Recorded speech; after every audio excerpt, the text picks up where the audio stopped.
जय हिंद मेरे प्यारे सभी दोस्तों, new India study YouTube channel पर आप सभी लोगों का स्वागत है। दोस्तों हम लोग एग्जाम सेंटर से आप 29 नवंबर की शिफ्ट के जो फर्स्ट और सेकंड शिफ्ट हुई है उनके सारे क्वेश्चन कलेक्ट करके ले आए हैं दोस्तों। तो आज तो देखना आज की शिफ्ट में कैसे कैसे क्वेश्चन पूछे गए हैं। तो चलिए दोस्तों शुरू करते हैं। जैसा कि आप लोग पहला क्वेश्चन देख रहे हैं कि पूछा गया है कि साहित्य का नोबेल पुरस्कार 2020 में किसको दिया गया। तो साहित्य का नोबेल पुरस्कार जो है आपका 2020 वाला लुईस क्लर्क को दिया गया है। दोस्तों आप लोगों को बता दें कि 2020 की करंट अफेयर पूछी जा रही, तो 2020 की करंट अफेयर आप लोग देख के जाइएगा। और पूछा गया आपका नेक्स्ट क्वेश्चन पूछा गया ऑलिवर ट्विस्ट नामक पुस्तक के लेखक कौन है। तो ऑलिवर ट्विस्ट नामक पुस्तक के लेखक जो है आपके चार्ल्स डिकेंस। आपका एक पूछा गया है कैलाश पर्वत कहाँ स्थित था। तो कैलाश पर्वत आपका तिब्बत में स्थित है। और दोस्तों देखते हैं कि आगे नेक्स्ट क्वेश्चन क्या पूछे गए हैं। दोस्तों इनमें से पूछा कौन सा खिलाड़ी ये खेल से संबंधित नहीं है। तो उसमें से 4 ऑप्शन दिए थे दोस्तों। तो जो इसका राइट ऑप्शन हो जाएगा वो सानिया मिर्जा हो जाएगा, जो कि ऑप्शन में था। और आपका नेक्स्ट क्वेश्चन पूछा गया है कि 2020 में ये कौन सा देश 60, 50 और 20 ओवर का वर्ल्ड कप जीता है। दोस्तों ये क्वेश्चन थोड़ा डाउट में, ऐसा ही क्वेश्चन था। तो इसका राइट आंसर हो जाएगा आपका भारत हो जाएगा। ओलंपिक की 5 रंग, ओलंपिक के जो झंडा होता है दोस्तों उसमें 5 रिंगें होती हैं। तो उसमें से पूछा गया है जो ब्लैक झंडा, जो ब्लैक रिंग बनी होती है वो किस महाद्वीप को दर्शाती है। तो वो अफ्रीका महाद्वीप को दर्शाती है। एक ये क्वेश्चन पूछा गया था। और पूछा गया है दोस्तों आपका, इससे पूछा गया है कि इथियोलॉजी जो है ये किससे संबंधित है। तो इथियोलॉजी जो आपकी जो है आपके ये जो जानवरों के व्यवहार होता है और सामान्य वातावरण से संबंधित होती है दोस्तों। और आपका पूछा गया है सिख धर्म के छठे गुरु पूछे गए थे। तो सिख धर्म के छठे गुरु कौन है, हरगोविंद सिंह है। सिख धर्म के पहले गुरु कौन थे। तो सिख धर्म के पहले गुरु थे तुम्हारे आपके गुरु नानक थे, है ना, आपको तो ये मालूम होगा। आपका पूछा गया वारली पेंटिंग किससे संबंधित है। तो वारली पेंटिंग दोस्त आपको बता दें कि महाराष्ट्र से संबंधित है दोस्तों। और देखते हैं आगे नेक्स्ट क्वेश्चन क्या पूछे गए दोस्तों। आपका पूछा गया दिल्ली मुंबई चेन्नई और कोलकाता परियोजना जो है ये किससे जुड़े हैं। तो ये आपकी स्वर्णिम चतुर्भुज परियोजना से जुड़े हो।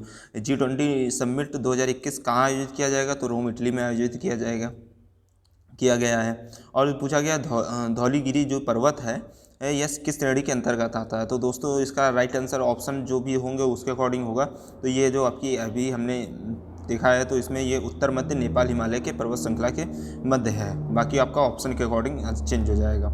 और दोस्तों देखते हैं आगे नेक्स्ट क्वेश्चन पूछा गया है आपका एक संविधान संशोधन से क्वेश्चन पूछा गया है। आपका पूछा गया है 6 से 14 वर्ष के जो बच्चों को अनिवार्य एवं फ्री शिक्षा देने का जो प्रावधान है वो किस संशोधन के तहत किया गया था। तो ये आपका 86वां संविधान संशोधन के तहत किया गया था। ये कब हुआ था 2002 में। और इसको किस अनुच्छेद के अंदर रखा गया। तो अनुच्छेद 21(1)(a) अंदर रखा गया। आपको पूछा गया है जी को राख लगाना, ये मुहावरे पूछा गया। आपका हिंदी का क्वेश्चन है जी को राख लगाना मुहावरे का अर्थ क्या होगा। इसका अर्थ होगा आपका जल भूनकर राख हो जाना या क्रोधित हो जाना हो जाएगा। और आपको पूछा गया है आँख खुलना का मुहावरे का अर्थ क्या होगा, वास्तविकता से अवगत होना या भ्रम दूर होना। ये आपका मुहावरे 2 पूछे गए हैं। और देखते हैं दोस्तों नेक्स्ट क्वेश्चन क्या पूछे गए आपके। पूछे गए हैं कि बाफ्टा का ब्रांड एम्बेसडर किसे चुना गया है। तो बाफ्टा का ब्रांड एम्बेसडर कौन है, AR रहमान है दोस्तों। अगर आप लोग बताएंगे तो सारे मैं ब्रांड एम्बेसडर की सूची यहाँ पर डाल दूंगा, जिससे कि आप लोगों को ब्रांड एम्बेसडर हर 2-3 शिफ्ट छोड़कर एक शिफ्ट में ब्रांड एम्बेसडर पूछे जा रहे हैं। तो दोस्तों आप लोगों को ब्रांड एम्बेसडर जरूर देख के जाना है। और एक क्वेश्चन पूछा गया है कि अविस्मरणीय का शुद्ध वर्तनी पूछी गई। ये दोस्तों आप लोग देख लेना कि अविस्मरणीय की शुद्ध वर्तनी पूछी गई। ये हिंदी का क्वेश्चन है दोस्तों। आपका पूछा गया है भारत के राष्ट्रगान को संविधान द्वारा कब अपनाया गया था। भारत के राष्ट्रगान को संविधान के द्वारा 24 जनवरी 1950 को अपनाया गया था दोस्तों। राष्ट्रगान पूछा गया है, अभी झंडा पूछा जाएगा, झंडा कब अपनाया गया। तो दोस्तों ये सब चीज़ें देख के जाइएगा आप लोग, जिनका आगे वाली शिफ्ट में एग्जाम है। और दोस्तों पूछा गया इनमें से किस तत्वों को एटॉमिक मास सबसे ज़्यादा है। एटॉमिक मास किसका सबसे ज़्यादा। तो इसमें दिया था पोटेशियम का जो है एटॉमिक मास सबसे ज़्यादा है। और बाकी आपका ऑप्शन के अकॉर्डिंग आंसर चेंज हो जाएगा, जैसा कि बच्चे ने बताया एक क्वेश्चन ऐसा ही था। इनमें से कौन सा पदार्थ जो है सबसे अधिक ज्वलनशील होता है। तो सोडियम जो होता है सबसे अधिक ज्वलनशील होता है। राज्य राष्ट्र के ये दो ये आपका पूछा गया, एक शब्द से पूछा गया राज्य या राष्ट्र के प्रति जो विद्रोह करने वाला होता है उसे क्या कहते हैं। तो उसको राज्यद्रोह या राष्ट्रद्रोह कहा जाता है। और दोस्तों देखते हैं नेक्स्ट क्वेश्चन क्या पूछा गया आपका। राजा के समानार्थी शब्द पूछे गए हैं। राजा के समानार्थी शब्द पूछे गए। तो राजा के समानार्थी नृपति हो जाएगा, भूपति हो जाएगा, नरपति हो जाएगा। और इसी तरीके से आपके दिए हुए हैं, देख लेना दोस्तों। आंसू का पर्यायवाची पूछा है। आंसू का पर्यायवाची क्या हो जाएगा, नेत्र जल हो जाएगा, नयन जल हो जाएगा, चक्षु जल हो जाएगा, अश्रु हो जाएगा। और कल्पित का विलोम शब्द पूछा गया है। कल्पित का विलोम शब्द क्या हो जाएगा, यथार्थ हो जाएगा या वास्तविक हो जाएगा। इनमें से दोनों ये आपके पर्यायवाची दिए हैं कल्पित।